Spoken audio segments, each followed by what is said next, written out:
अच्छा, आप लोग मेरी स्क्रीन अगर देख पा रही हूँ तो मुझे बताइएगा।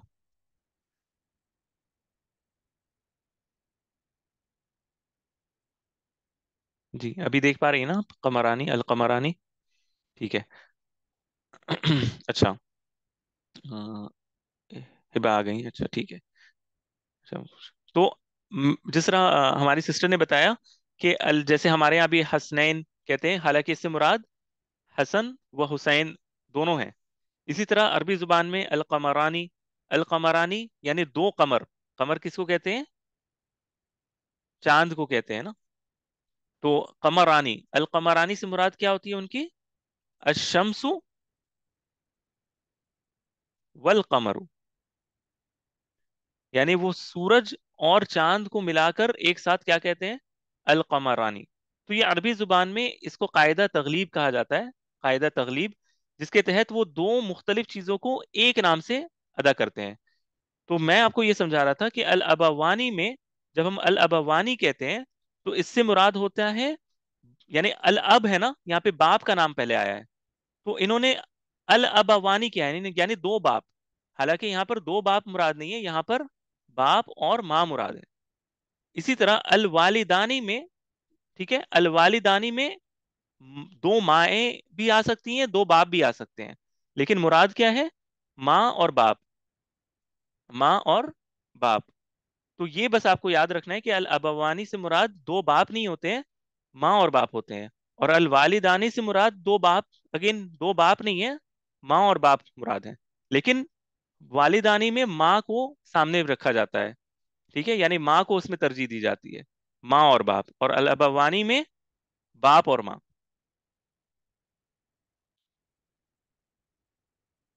यहां तक अगर मेरी बात क्लियर है तो फिर हम आगे बढ़ेंगे इंशाल्लाह।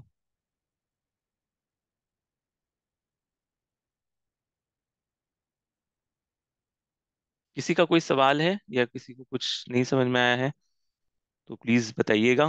तब तो फिर मैं आगे बढ़ूंगा इंशाल्लाह।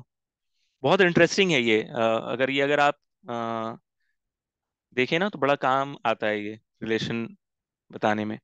अच्छा, अगली में आते हैं। अब जो है वो अगला है कि अ, दादा को क्या कहते हैं अरबी जुबान में? जद्दुन। जद्दुन, अच्छा। अच्छा, और कोई?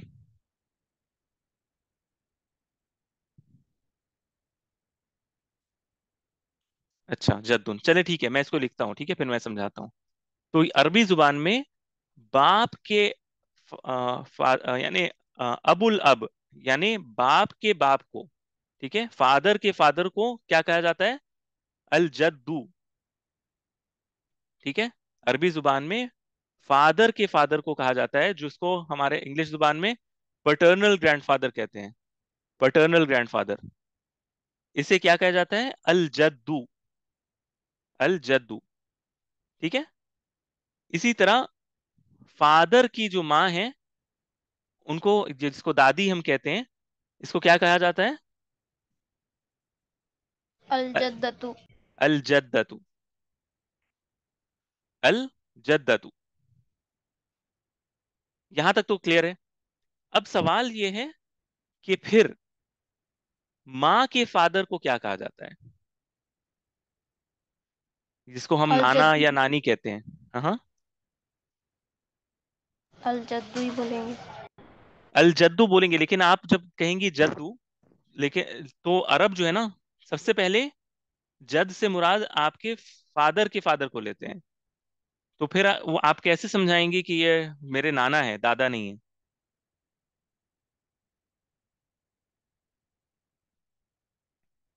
पर हमने पढ़ा है कि अल जद्दू दादा और नाना दोनों के लिए आता हाँ, लेकिन अगर आपको वजाहत करनी है तो आप किस तरह कहेंगी?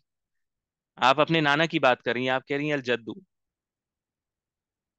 अब आपको बताना है कि वो मेरे नाना हैं, दादा नहीं। तो आप कैसे बताएंगे? आप बोलेंगे नहीं नहीं, मेरा मेरा मुराद जद है, वो जद नहीं जो तुम सोच रहे हो, वो वाला जद। है। मेरे ख्याल से कुछ वालिदा का आगे लगाना पड़ेगा। तो इसको कहना होगा, इसको इस तरह कहा जा सकता है, जद्दुम, जद्दुम मिनल उम। ठीक है, यानी माँ की तरफ से जो मेरे दादा हैं, जो मेरे सॉरी नाना हैं, ठीक है, माँ की तरफ से जो मेरे ग्रैंडफादर हैं। इसी तरह जद्दतुम, सॉरी, जद्दतुन मिनल उम, यानी माँ की तरफ से जो मेरी नानी है, ठीक है, इस तरह कहना पड़ता है, तब ये वाज़ेह हो जाता है। क्लियर है अभी?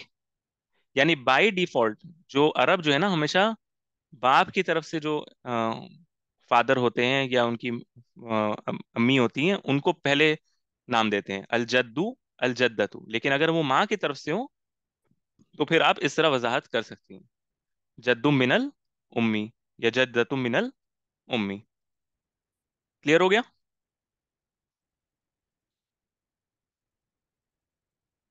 यहाँ तक क्लियर है?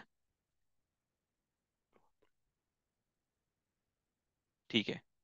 तो इसका अच्छा, तर्जुमा करो ना, क्या होगा इसका तर्जुमा, ये दोनों जद्दुम में? यानी जद्दुम मिनल उम्मी, जद्दुन यानी जद यानी ग्रैंड पेरेंट, ठीक है, मिनल यानी माँ की तरफ से जो मेरे ग्रैंड पेरेंट है, माँ की तरफ से जो मेरी ग्रैंड पेरेंट है। जद कहते हैं ग्रैंड पेरेंट को, है ना, ग्रैंड पेरेंट जिसको इंग्लिश में कहते हैं। जद्दुम मिनल उम्मी, माँ की तरफ से जो मेरी मेरे ग्रैंड पेरेंट है, ग्रैंड फादर है, सॉरी, तो वो ग्रैंड फादर कौन होंगे? नाना होंगे। और जद्दतुम मिनल उम्मी यानी मेरी नानी। ठीक है रुकैया?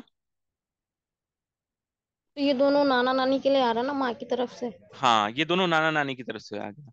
आम तौर पे जद्द और जद्दा, जद्दतू ये है, ये दोनों के लिए इस्तेमाल हो जाते हैं, लेकिन अगर आपको वजाहत करनी हो ना तो आप इस तरह करेंगी,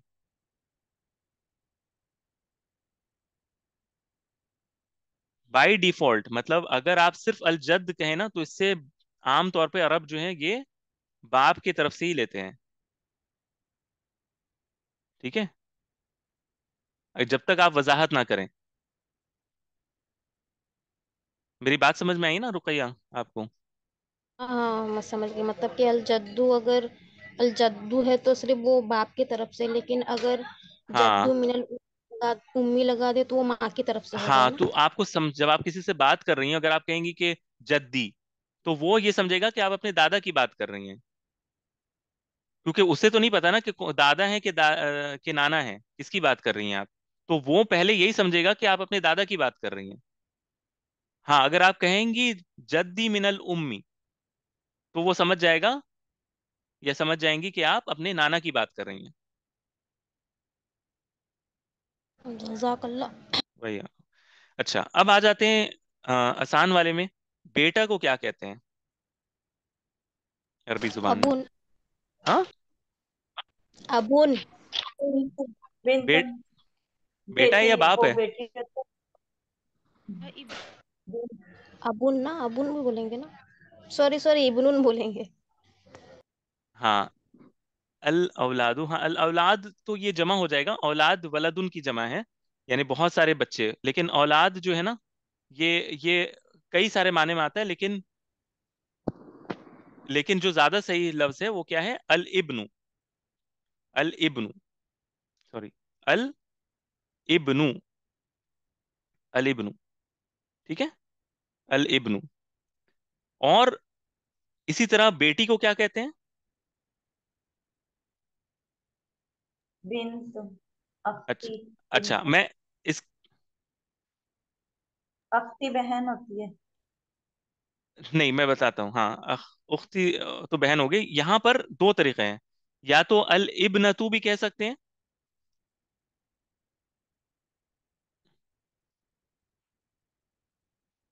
अल इब्नतू भी कह सकते हैं, लेकिन अरब जो है आम तौर पर जो ज्यादा इस्तेमाल करते हैं, जिस तरह आप लोगों ने बताया, अल बिंतु, ठीक है, अल बिंतु, ठीक है, अल बिंतु, अल इब्नतु, लेकिन ज्यादा इस्तेमाल कौन सा होता है? अल बिंतु, ठीक है, तो ये ज्यादा इस्तेमाल होता है। यानी अल इब्नतु इतना इतना इस्तेमाल नहीं करते, ज्यादातर अल बिंतु करते हैं अरब।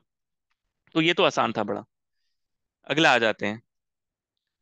अगला है भाई के लिए कौन सा लफ्ज इस्तेमाल होता है अरबी जुबान में? अखुन। हम्म, अखुन, खा। ठीक है, तो ये तजवीद का मसला है, लेकिन आप इसको अच्छे अंदाज में कहने की कोशिश करिएगा। ठीक है, अल अखु, अखु, अल अखु। ठीक है, इसी तरह बहन को क्या कहते हैं अरबी जुबान में? उक्तुन। हाँ, और अगर अलिफ लाम के साथ कहें तो? अल उक्तु। अल उख्तु, अल उख्तु। ये तो बड़ा आसान है ना, ये तो हम सब जानते हैं, भाई और बहन को अल अखु और अल उख्तु। एक मिनट, हाँ।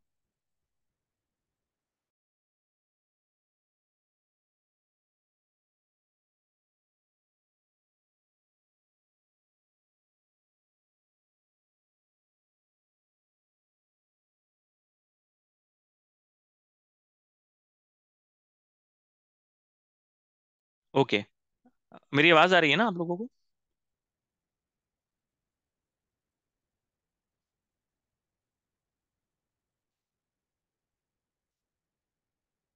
ठीक है।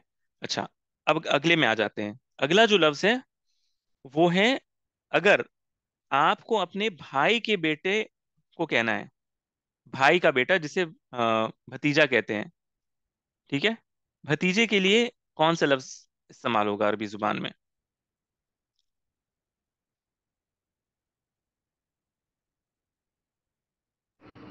इब्रों भी इस्तेमाल होगा। जी, क्या होगा? सर, जी हिबा बोलें, मैं आपकी आवाज आ रही है मुझे। जी सर मैंने कहा कि भाई के बेटे के लिए भी इब्न इस्तेमाल होगा। ठीक है, तो इसका जवाब है कि इसमें क्या होगा, इब्नुल अख, इब्नुल अख, यानी भाई का बेटा, इस तरह होगा, इब्नुल अख, भाई का बेटा, इब्नुल अखी, भाई का बेटा, इब्नुल अखी। इसी तरह भाई की बेटी अगर हो तो वो क्या होगा, बिनतुल अखी, बिनतुल अख, बिनतुल अख, बिनतुल अख। अच्छा, अगर ये बहन का बेटा है, ठीक है, अगर ये बहन का बेटा है तो हम क्या कहेंगे, इब्नुल उख्ती, है ना? हमने पढ़ा ना कि बहन के लिए उख्त का लफ्ज इस्तेमाल होता है, तो अगर इसका बेटा है तो क्या कहेंगे, इब्नुल उख्ती, इब्नुल उख्ती। और अगर भाई का बेटा है, सॉरी, बहन का की बेटी है, तो क्या कहेंगे, बिनतुल उख्ती। यहां तक ठीक है ना? इसमें तो कोई परेशानी नहीं है ना?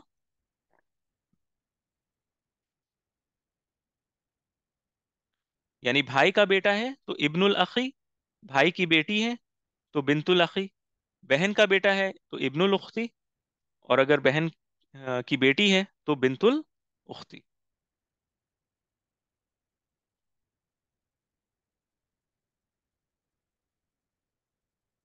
यहां तक क्लियर है ना? ठीक है। अच्छा, अगला, अगला आ जाते हैं। अगर आपको लगे ना कि ये ज्यादा हो रहा है आज के लिए तो मुझे रोक दीजिएगा, ठीक है? किसी एक को भी ऐसा लगे कि सर आज इतना ही रखते हैं, अगला फिर, क्योंकि ये मैं धीरे धीरे कराऊंगा, मैं एक साथ सब आपको नहीं देना चाहता। आप भी इसको रिव्यू करें, देखें, समझने की कोशिश करें। ठीक है, तो इससे आपको फायदा होगा। अच्छा, अगला जो लफ्ज है वो है पोते के लिए, पोते के लिए, जो बेटा का बेटा होता है, इसके लिए अरबी जुबान में क्या कह सकते हैं? बेटे का जो बेटा होता है, इसको अरबी जुबान में क्या कहते हैं? जिसको हम पोता भी कहते हैं, राइट, पोता भी कहते हैं, इसके लिए कौन सा लफ्ज होता है? अच्छा, सबसे आसान तो ये है कि आप इसको इस तरह कह दें, इब्नुल इब्न। ठीक है, बेटे का बेटा, इब्नुल इब्न, इब्नुल इब्न, बेटे का बेटा। और पोती के लिए क्या कह दें? कोई बता सकता है क्या कह सकते हैं हम लोग पोती के लिए?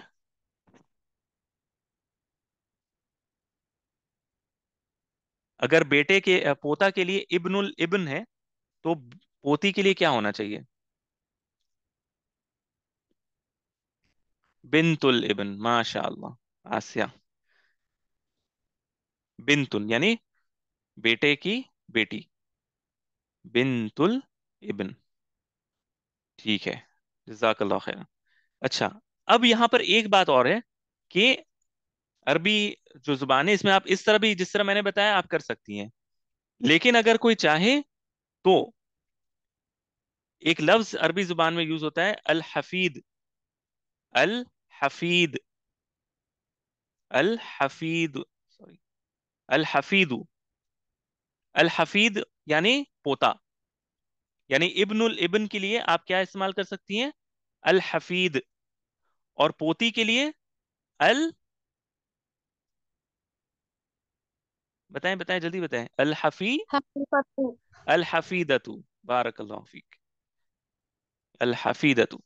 ठीक है, तो ये भी आप इस्तेमाल कर सकती हैं, ये भी आप इस्तेमाल कर सकती हैं। और एक और लफ्ज अरबी जुबान में इस्तेमाल होता है, इसको कहते हैं असिबतु। असिबतु, असिबतु। ठीक है, असिबतु। सिबत यानी ग्रैंड चिल्ड्रन, यानी पोते पोतियां सबके लिए आम लफ्ज है ये। ठीक है, असिबतु, लेकिन ज्यादातर इसमें मर्द ही शामिल होते हैं आमतौर पे। असिबतु, असिबतु। अच्छा, अब आपको क्या करना है, आपको कुरान खोलना है। ठीक है, मैं जो कहूंगा सूरह, इसको आपको खोल कर बताना है मुझे कि इसका तर्जुमा क्या है आपके पास। मैं बताता हूँ, एक मिनट। अ, हाँ, सूरह बकरा की आयत नंबर 136। सूरह बकरा की आयत नंबर 136। इसका कोई मुझे तर्जुमा करके बताए। कौन मुझे बताएगा इसका तर्जुमा, ये बताएंगी? सूरह बकरा आयत नंबर 136।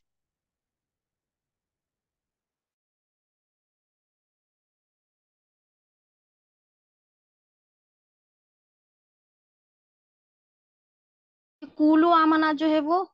जी जी जी, रुकैया। कुलू आमन्ना। जी। तो खाली तर्जुमा करूँ चलेगा कि तिलावत भी करना है? मैं तिलावत कर देता हूँ, ठीक है। बाद औज़ु बिल्लाहि मिनश शैतानिर रजीम। क़ुलू आमन्ना बिल्लाहि वमा उन्ज़िला इलैना वमा उन्ज़िला इला इब्राहीम वमा उन्ज़िला इला इब्राहीम व इस्माईल व इसहाक़ व याक़ूब वल अस्बात वमा ऊतिय मूसा व ईसा। तो यहाँ पर यहाँ पर आपको तर्जुमा सिर्फ करना है वल असबाब तक, क्योंकि वही मेरा मौजू जो अच्छा है ना, ठीक वो उसी से है। है। जी। ठीक है। कह दो हम ईमान लाए अल्लाह पर, और जो नाजिल किया गया हमारी तरफ, और जो नाजिल किया गया इब्राहिम की तरफ और इस्माइल की तरफ। नहीं, जो नाजिल किया गया इब्राहिम की तरफ और इस्माइल और इसहाक और याकूब और औलादे याकूब। औलाद याकूब की तरफ, है ना? तो यहाँ पर हाँ। ये जो लफ्ज है ना, अल असबात, ये असिब्त की जमा है, यानी प्लूरल है। असल जो लफ्ज है वो असिब्त है, और इसकी जमा क्या है? अल असबात। यानी जो उनकी औलादें हैं ना, जो उनकी औलादों की औलादें हैं, तो अल्लाह सुब्हानहू व तआला ने इन सब को एक साथ जमा कर कर क्या कहा? वल असबात, यानी उनके ग्रैंड चिल्ड्रन। ठीक है, और यानी याकूब अलैहिस्सलाम के लिए आया ना कि उनकी औलादें, औलादों की औलादें, है ना? यानी याकूब अलैहिस्सलाम के ग्रैंड चिल्ड्रन जो थे, उनकी तरफ ये इशारा है। तो बस ये इंफॉर्मेशन के तौर पर आपको बताया है कि असब्त भी ग्रैंड चिल्ड्रन के लिए इस्तेमाल होता है अरबी जुबान में। ठीक है, बस हम एक और करेंगे इंशाल्लाह।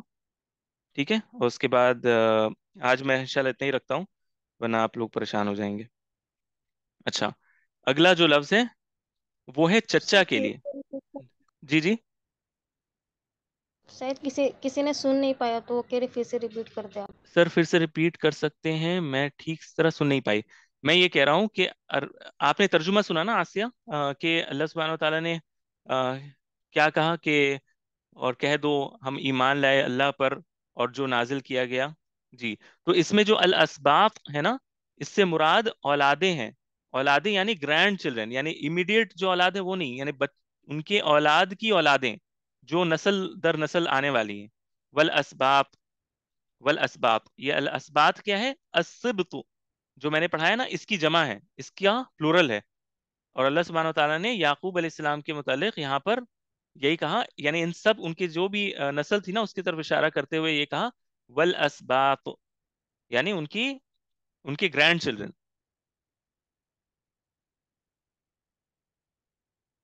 ठीक है अभी आसिया, अभी क्लियर है? सर औलाद याकूब मतलब जो हम्म। याकूब अलैहिस्सलाम के बेटे के बेटे, क्या जी मतलब जी मुझे जी, ये हाँ, समझ में। यहाँ पर उनके, हाँ, उनकी जो नस्ल है ना आगे जो गई, तो इन सब की तरफ वो इशारा है। यानी इस्माइल अलैहिस्सलाम, इसहाक अलैहिस्सलाम, और व याकूब। ठीक है, व याकूब, वल असबात, अल असबात से मुराद और औलाद याकूब, यानी उनके जो नस्ल आने वाली ना, याकूब अलैहिस्सलाम के बेटे, फिर जो है यूसुफ अलैहिस्सलाम आ जाते हैं, फिर और भी उनकी जो औलादों में से नबी जो आए हैं ना, उनकी तरफ इशारा है वल असबात। यानी उनके अच्छा, पोते पोते से लेकर जो सिलसिला शुरू हो रहा है, मतलब जितना जनरेशन आ रहा है वो सब आ गए ना वो औलाद सारे आ याकूब गए, में। जो भी जनरेशन आगे आने वाला है वो सब इसमें शामिल हो जाते हैं। वल असबात, यहाँ पे प्लूरल का लफ्ज है, यानी असब यानी ग्रैंड चिल्ड्रन, अल असबात यानी सारे ग्रैंड चिल्ड्रन।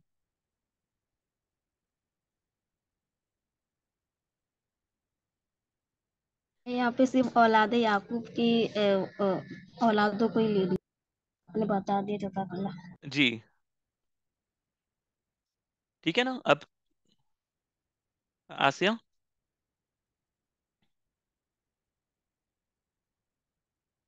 ठीक है, ओके। अच्छा, अब आ जाते हैं अगला, कि चच्चा को क्या कहा जाता है अरबी जुबान में। अगर कोई चच्चा है तो इनको क्या कहा जाता है अरबी जुबान में? अम्मुन। अम्मुन। जी, ये सबको पता है, माशा। अच्छा, तो इसे कहा जाता है अल अम्मू, अल अम्मू, अल अम्मू, यानी चच्चा। अच्छा, अब अरबी जुबान में एक अलग खेल है।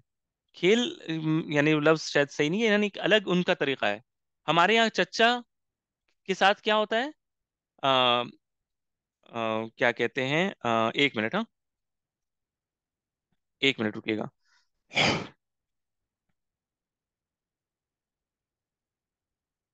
एक मिनट, हाँ।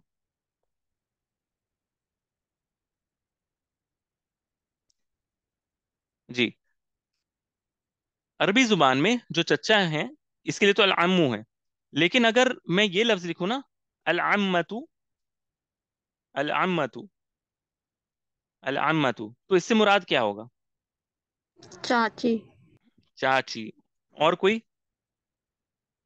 और फूफी भी हो सकता है। और फूफी भी हो सकता है। पक्का? इसका पुप्पी होगा और चच्ची नहीं होगा। हाँ। दोनों होंगे। अच्छा, रुकैया आप बताएं, आपको आपने पढ़ा है कहीं कि इसको फूफी भी, फूफी कह सकते हैं हाँ और चाची भी कह हाँ, सकते हैं, मैंने दोनों? बाकुतुल अदब में मैंने पढ़ा है कि ये चाचा और फूफा के लिए आता है लम्मू, और अल उम्मतु जो है वो चाची और फूफी के लिए आता है। हम्म, सही सही। मैं दूसरे वाली चीज को एक बार चेक करूंगा। हालांकि मुझे याद पड़ता है कि ये बात आपकी सही है, लेकिन अरबी जुबान में जो ज्यादा जो उनका अंदाज है ना, मिसाल के तौर पर मैं एक और एग्जांपल यहाँ पे लिख देता हूँ। अल खालू, ठीक है, खालून, अल खालून या अल खालू, ठीक है, खालून या अल खालू, ये किसको कहते हैं? मामू के लिए कहते हैं, यानी माँ का जो भाई होता है इसको खालून कहते हैं। और अल खालतू, अल खालतू, ठीक है, अल खालतू ये किसको कहते हैं? खाला को। जो माँ की बहन है, माँ का भाई, मामू, इसको क्या कहते हैं? खालू, खालुन। और जो माँ की बहन है उसको क्या कहते हैं? खालतुन। हमारे यहाँ भी इस्तेमाल होता है खाला, लेकिन हमारे यहाँ खालू जो है उनके हस्बैंड को कहा जाता है। लेकिन अरबी जुबान में खालुन से मुराद मामू होते हैं। इसी तरह हमारे यहाँ मुआविर रज़ी अल्लाह अन्हु को अहले सुन्नत के यहाँ खालुल मोमिनीन कहा जाता है, यानी मोमिनों के मामू। खालुल मोमिनीन, मोमिनों के मामू, क्योंकि वो उम्महातुल मोमिनीन में से एक की के भाई थे, है ना। तो इस वजह से उन्हें मामू कहा जाता है, मोमिनों के मामू, खालुल मोमिनीन। और जो खाला होती है उनको अल खाला ही कहा जाता है, अल खालातु। इसी तरह अरबी जुबान में चच्चा के लिए अल अम्मू होता है। और चच्चा से मुराद बाप का जो भाई होता है, जो फादर के जो ब्रदर हैं उनको अल अम्मू कहते हैं। और फादर की जो सिस्टर है उनको अल अम्मतु कहते हैं, यानी फुप्पी। चच्चा के लिए अल अम्मू, फुप्पी के लिए अल अम्मतु। खाल, माँ के भाई के लिए, मामू के लिए अल खालू, माँ की बहन के लिए अल खालतु। ये इस तरह होता है अरबी जुबान में। और जो दूसरी चीज है ना जो आपने कहा है, वो मैं एक बार वेरीफाई करके फिर मैं नेक्स्ट क्लास में इंशाल्लाह बताऊंगा, या फिर मैं ग्रुप में इसको कंफर्म करूंगा कि अल अम्मतु जो है ना, ये चच्ची के लिए इस्तेमाल हो सकता है या नहीं हो सकता। क्योंकि अगर इस उसूल को माना जाए तो फिर ये सवाल होगा कि फिर जो हमारे यहाँ जिसको खाला का खालुन का खाला खाला के जो हस्बैंड होते हैं, खाल जिसको हमारे यहाँ खालू कहा जाता है, तो फिर उनको क्या कहेंगे? उनके लिए तो ये लफ्ज है नहीं अल खालू, ये तो मोमिनो यानी मामू के लिए खास है। तो ये मैं एक बार चेक करके आपको इंशाल्लाह जो है ना वो कंफर्म करूंगा। तो आज के लिए ना मैं इतना ही रखता हूँ, 10 करते हैं हम इंशाल्लाह। उम्मीद है कि कुछ आप लोगों ने आप लोगों में से अक्सर को तो पता होगा काफ़ी चीज़ें, लेकिन कुछ रिवीजन हुआ होगा कुछ लोगों के लिए, और कुछ लोगों को कुछ नई चीज़ें भी पता चली होंगी इंशाल्लाह ताला। अगर किसी का कोई भी सवाल है तो आप ज़रूर पूछिए। जैसे ये उमरानी था, ये कमरानी था, जी तो जी। हम लोग ने वो उसके अपोजिट में, मतलब कि उमर के अपोजिट में अबू बकर है, तो हम लोग ने उमरानी ले लिया। और सूरज के सॉरी, चांद के अपोजिट में सूरज है, तो इसके लिए कमरानी। तो हम्म। कमरानी से वो ये सूरज और चांद, दो दो चांद नहीं ना, ऐसा मतलब हम लोग उसको तो अपोजिट हाँ, को लेके ना। हाँ ये अरबी जुबान में इस तरह इस्तेमाल होता है, यानी अल कमरानी लफ्जी तौर पर यानी दो चांद, अल उमरानी यानी दो उमर। लेकिन अरब के यहाँ इनका एक खास माना है, ठीक है। तो ये कॉन्टेक्स्ट के हिसाब से अगर कोई बात कर रहा है, मिसाल के तौर पर शेखैन, हमारे कहते हैं शेखानी, अश-शेखानी। अश-शेखानी से मुराद इमाम बुखारी और मुस्लिम भी हो सकते हैं, ठीक है। और इसी तरह अबू बकर व उमर भी हो सकते हैं, ये भी अश-शेखानी कहलाते हैं। अश-शेखानी यानी दो शेख। अश-शेखानी, दो शेख से मुराद अबू बकर व उमर भी हो सकते हैं। अश-शेखानी से मुराद इमाम बुखारी और इमाम मुस्लिम भी हो सकते हैं। तो ये कॉन्टेक्स्ट से पता चलता है कि यहाँ पर किसकी बात हो रही है। अच्छा अच्छा, कॉन्टेक्ट के हिसाब से हाँ करना है ना। हाँ। यानी अगर आप बात बताना चाह रही कि भाई यहाँ पर इस प्लेनेट पर दो चांद हैं मिसाल के तौर पर, तो अगर आप कहेंगी अल कमरानी, तो बात यहाँ पर यही होगी कि ये दो चांद हैं यहाँ पर, ये नहीं होगा कि एक सूरज है और एक चांद है। लेकिन अगर कोई आम कलाम में, अरब के कलाम में आप कहीं पढ़ें कि वल खलक अल्लाहुल कमरानी, अल्लाह ने दो चांद बनाए, तो यहाँ पर मुराद सूरज और चांद होगा। अल कमरैनी होगा, सॉरी, खलक अल्लाहुल कमरैनी। तो यहाँ पर सूरज और चांद मुराद होगा, ना कि दो चांद बनाए अल्लाह ताला ने, ठीक है। तो ये कॉन्टेक्स्ट के हिसाब से आपको समझना हो। तो आज के लिए इतने ही रखें इंशाल्लाह। बाकी जो है वो पता नहीं, अस्मा है, हिबा है, खामोश है काफ़ी कुछ देर से, शायद क्लास अब समझ में नहीं आ रही है ना। अस्सलाम वालेकुम। वालेकुम वो अस्सलाम थोड़ा वरहमतुल्लाह। खाना तो इसलिए आपका ना वो थोड़ा माजरत। नहीं नहीं, कोई मसला नहीं, क्लास अगर समझ में आ रही है तो कोई मसला नहीं है। तो अगर, नहीं मैं दोनों साथ साथ बिल्कुल सारी क्लास ली है लेकिन जवाब नहीं दे पा रही थी। कोई बात नहीं है, कोई बात नहीं, कोई मसला नहीं है। आज से उम्मीद है आपको भी समझ में आई होगी। हिबा, आप भी, उम्मीद है कि आपको भी समझ में आई होगी। आप यूजली इतना खामोश नहीं रहती हैं, आप बहुत सवाल करती हैं, आज आप खामोश हैं।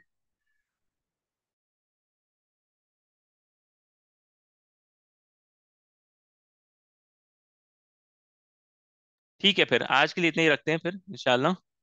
जज़ाकल्लाह खैरा। अगली क्लास में हम फिर पुराना कुछ करेंगे, और इसी तरह मिक्स एंड मैच करेंगे ताकि बोरियत ना हो, है ना। अगर एक ही चीज़ करते रहें हर वक्त तो जो है ना वो बोरियत होने लगती है।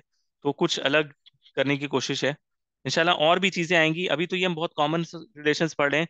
फिर हम आगे जाएंगे कि यानी हस्बैंड और वाइफ को क्या कहा जाता है, जो इन लॉज होते हैं इनके क्या नाम होते हैं, कोई अगर यतीम है, अगर कोई लड़का यतीम हो जाए तो उसे क्या कहते हैं, अगर कोई लड़की यतीम हो जाए तो उसे क्या कहते हैं। ये सारी चीजें छोटी छोटी हैं जो इंशाल्लाह कुरान मजीद में भी इनका इस्तेमाल हुआ है। और इंशाल्लाह आपको कुरान फहमी में भी इससे मदद मिलेगी इंशाल्लाह ताला। ठीक है, तो फिर आज के जी लिए इतना सर, ही वो रखते हैं। वो नहीं हुए अल्हम्दुलिल्लाह, माशाल्लाह बहुत अच्छी क्लास थी और बहुत ही मजा आया, बहुत ही अच्छे से सीखा हमने जज़ाकल्लाह खैर। अल्हम्दुलिल्लाह। जज़ाकल्लाह खैर। चलें फिर आज के लिए वही इतना ही रखते हैं। अस्सलाम वालेकुम वरहमतुल्लाहि वबरकातुहू।